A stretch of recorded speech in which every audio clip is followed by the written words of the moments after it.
Hey everyone, it's your guy here, back with another deep dive. Let's get straight into it because what's been happening in the South China Sea over the last couple of weeks is anything but random. The Philippine Coast Guard has been extremely active, and I mean extremely active. Early last week, Monday and Tuesday specifically, they tried to push near 2nd Thomas Shoal and got a very memorable welcome, a sustained high-pressure drenching from our water cannons.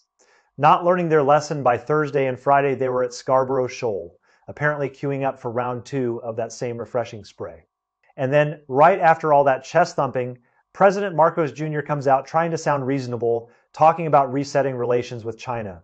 It's the same old script, tough on the front end, conciliatory on the back end. They've practically turned this whiplash routine into a national sport. But here's what really caught my eye, and as an American observer, this is the kind of diplomatic nuance that mainstream media here completely misses. If you read our foreign ministry's official response carefully, there's a very deliberate choice of words. We essentially told Manila, we hope you turn your words into action. And don't say you want to reset while quietly allowing or even encouraging anti-China elements to stir up trouble. Pay attention to those two phrases, quietly allowing and encouraging. That's not accidental, that's diplomatic code. What it strongly suggests is that behind closed doors, Marcos is probably telling our officials, look, I didn't order those provocations. Those were rogue operators in my own chain of command acting on their own. In other words, he's pleading that he can't fully control his own people. Now, we didn't call him a liar to his face, but we also didn't let him off the hook. By not directly ordering him to cease and desist from ordering or initiating provocations, we gave him a face-saving way out. But by specifically calling out his allowing and encouraging, we made it crystal clear, even if you admit you can't control your subordinates, the buck still stops with you. No excuses. Now, if you've been following this region for a while, you'll spot a recurring pattern that's almost too predictable. Every time China and ASEAN are about to hold a summit, or whenever Beijing and Manila are trying to ease tensions, the Philippine Coast Guard suddenly gets hyper-aggressive in the South China Sea. It's like clockwork, and we all know who's really pulling those strings and what their end game is. From an American perspective, this looks like classic proxy warfare, using a smaller nation to test another power's resolve without direct engagement. The Philippine military and police establishment is a fractured mess of different factions, each with its own foreign patron.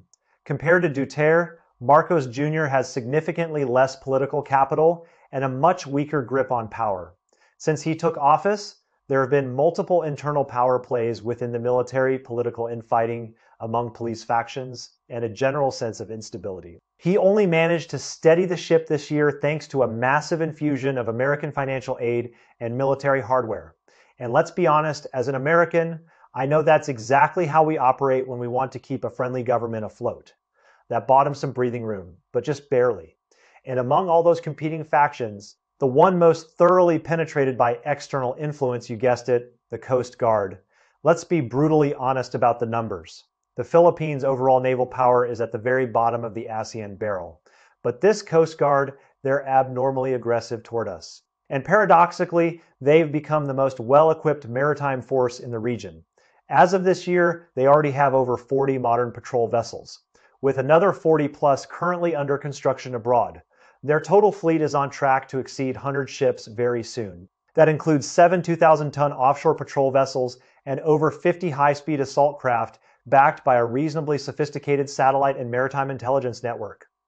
On paper, they look like a real force to be reckoned with, but here's the problem, and it's a big one. The Philippine Coast Guard's total budget for fiscal year 2025 is only $545 million US.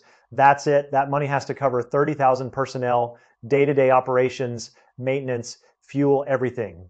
So where on earth is all the funding for these expensive new ships and high-tech systems coming from?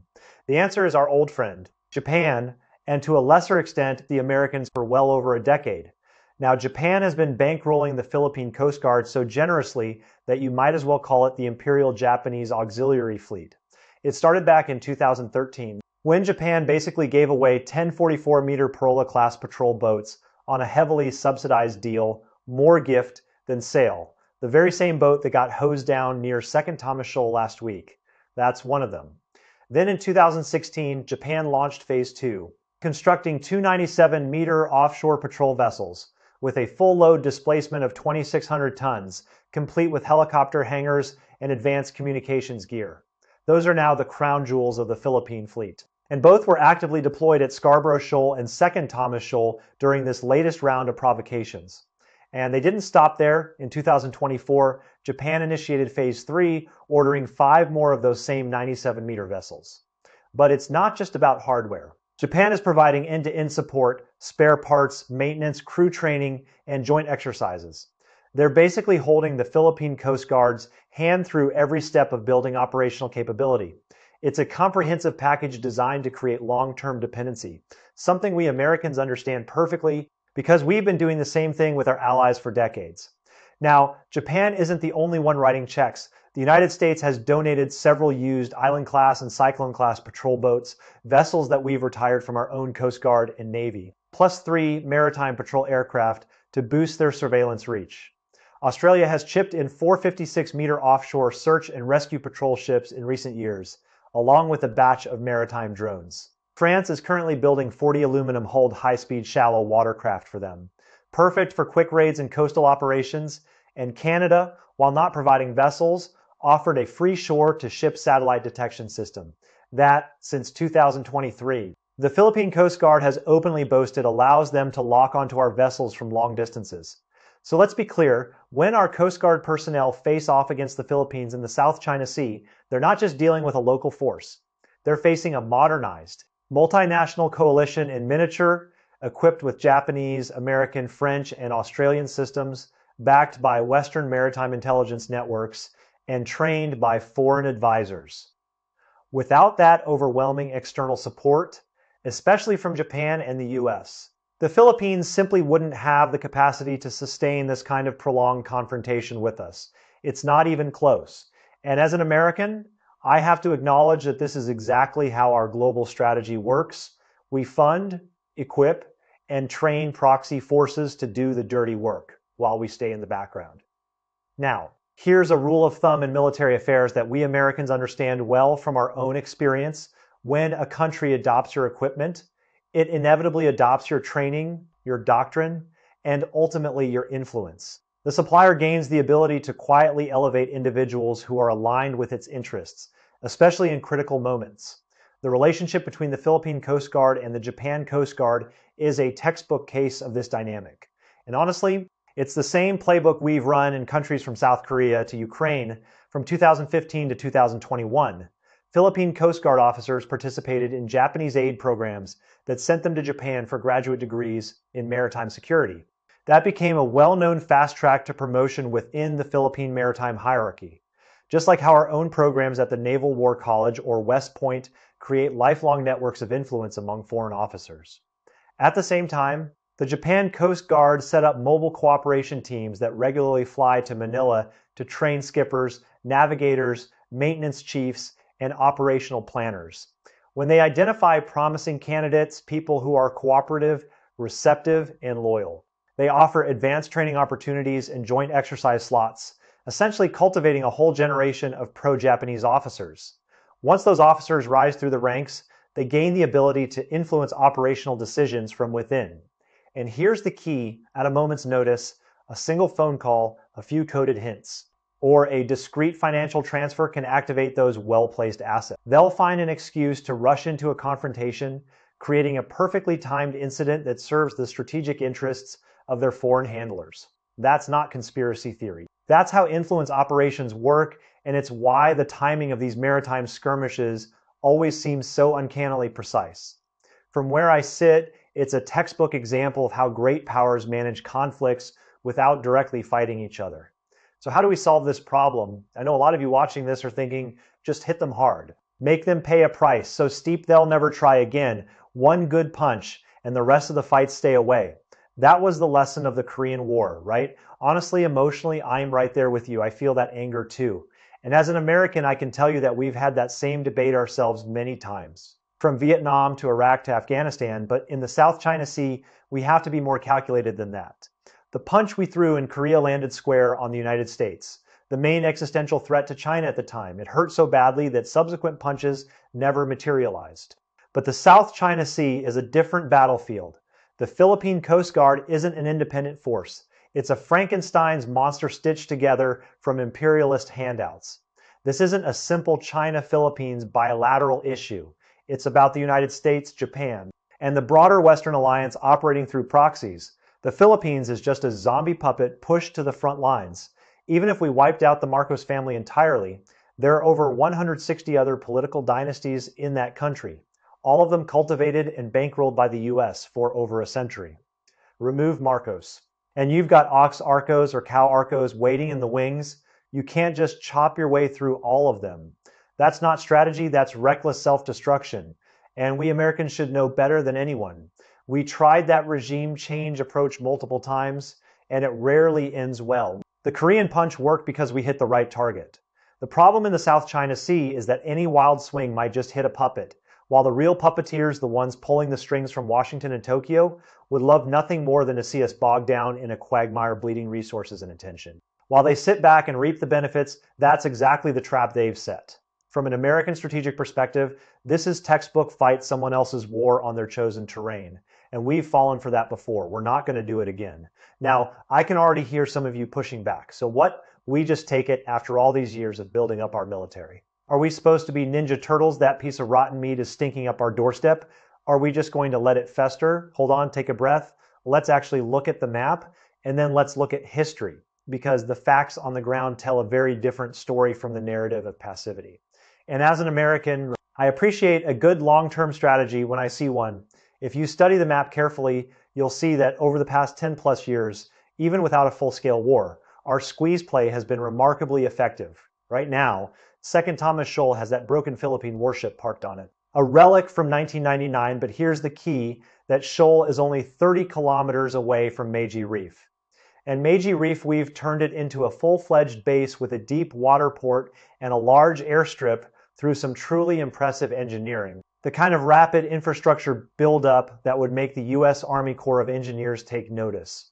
Meanwhile, from that shoal to the Philippine coast on Palawan is nearly 200 kilometers. Our ships can get from Meiji to 2nd Thomas in mere minutes. Philippine ships, coming from Palawan at a cruising speed of 20 knots, have to battle waves for at least 8 hours to get there. On the western side, the situation is the same. Since Yangshu Island was built up, Vietnamese vessels take 14 hours to reach positions that we can hit in just 3. That's the power of infrastructure and shipbuilding. We've established home field advantage on both fronts, and we have the deep pockets to play the long game indefinitely. From an American military perspective, that's what we call interior lines, controlling the shorter distances and faster response times, which is a massive strategic advantage.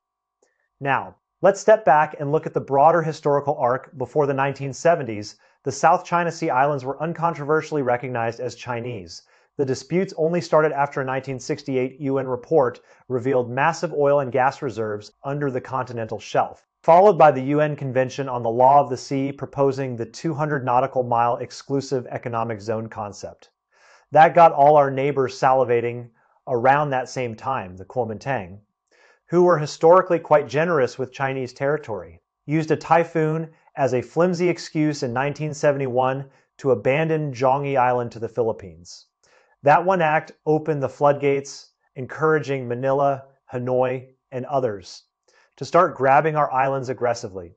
As an American, I can tell you that we watched all of this unfold from the sidelines, and frankly, we weren't complaining. A divided South China Sea served our interests just fine.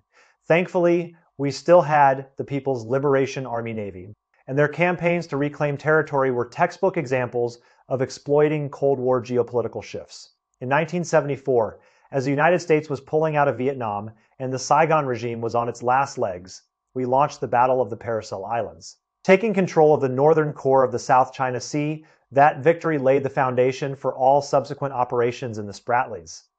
The next strategic window opened in 1988. The Soviet Union was bogged down in Afghanistan, its internal reforms were failing, and it couldn't spare any attention to back Vietnam.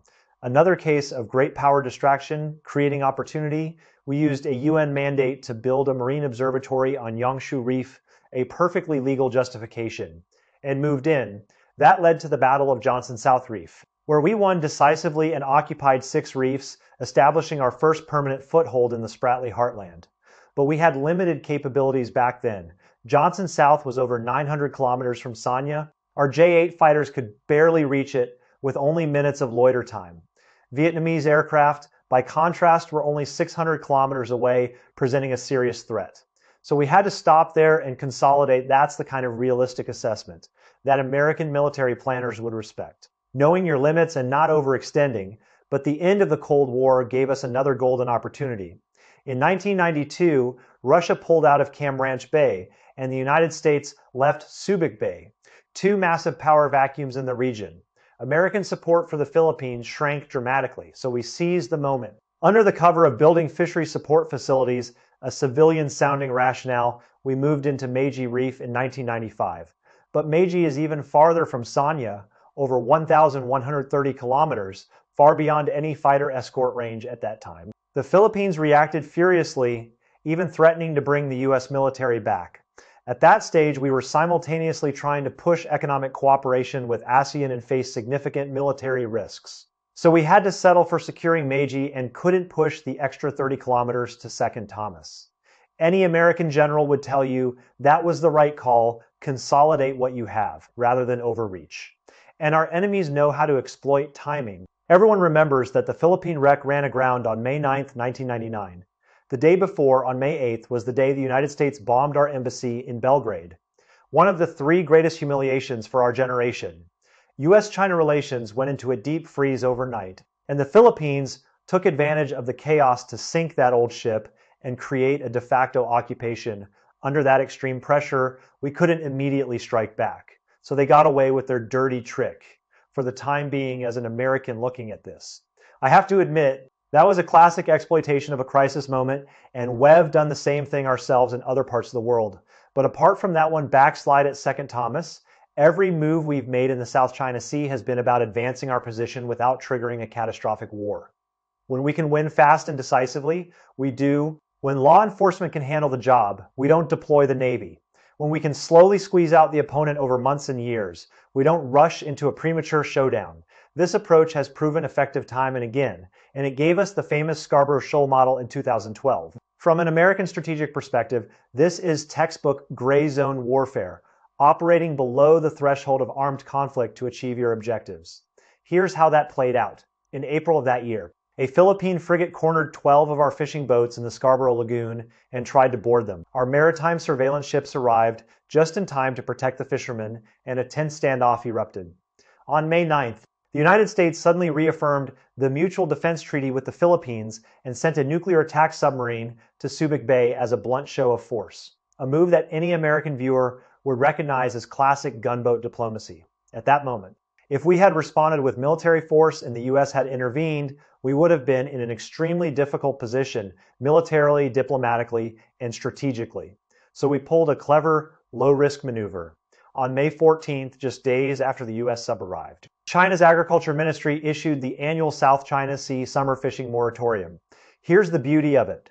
The fishing ban had been in place since 1999, so nobody could credibly claim it was targeting anyone in particular.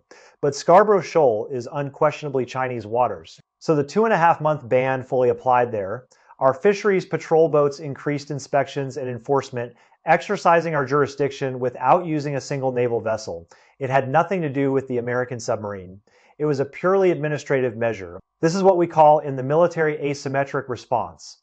You counter a military move with a legal administrative one that your opponent can't easily challenge. After a month of that quiet, persistent pressure, the Philippines suddenly discovered a newfound love for peace. And we achieved permanent patrol presence at Scarborough. That's how you win without firing a shot. And any American strategist would tip their hat to that kind of creativity. So our approach at Second Thomas is the same consistent, battle-tested strategy. The 9-dash line is our legal maritime boundary, and like any land border, it runs right next to some neighbors' coastlines. Defending maritime territory necessarily means operating right in their face.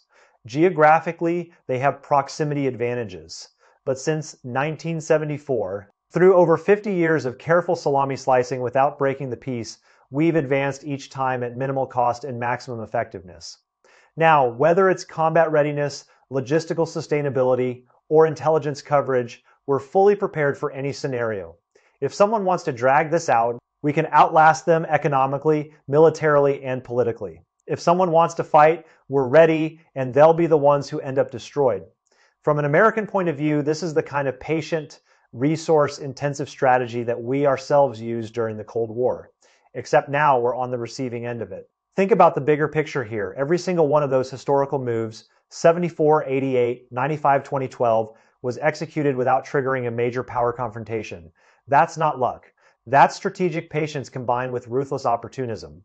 We took what the geopolitical environment gave us, never overreached, and never let emotion dictate our timeline.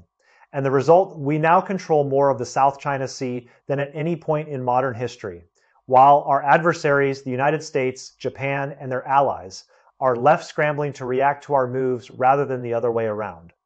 As an American watching this, I have to acknowledge that we're being outmaneuvered in real time, and our usual toolkit of military threats and alliance posturing isn't working as well as it used to, given this 50-year arc of unstoppable progress. An occasional isolated incident that doesn't satisfy our immediate desire for vengeance is really beside the point. We fight to win strategically, not to vent emotionally. If you keep thinking one big battle solves everything, and you believe that not swinging the hammer right now means we're cowards, that's not courage. That's impatience born of disrespect for historical depth. History has proven time and again that the outcome of any grand strategic struggle never depends on who fires first. It depends on who stays focused on the main objective, who doesn't burn resources on secondary fronts too early, and who patiently waits for that destiny-defining moment to deliver the decisive, irreversible blow. On both shores, the apes keep howling, but my light boat has already sailed past 10,000 mountains in this era of accelerating change. As the rising power with growing influence, why should we be the ones panicking? The ones who should be panicking are the ones scrambling to hold back the tide. And from where I sit, that includes Washington, Tokyo, and everyone else trying to contain a rising power that's playing a much longer game than they are. All right? That's the real picture, the long view. The strategic play, the patient accumulation of power. I'll see you in the next one. Later.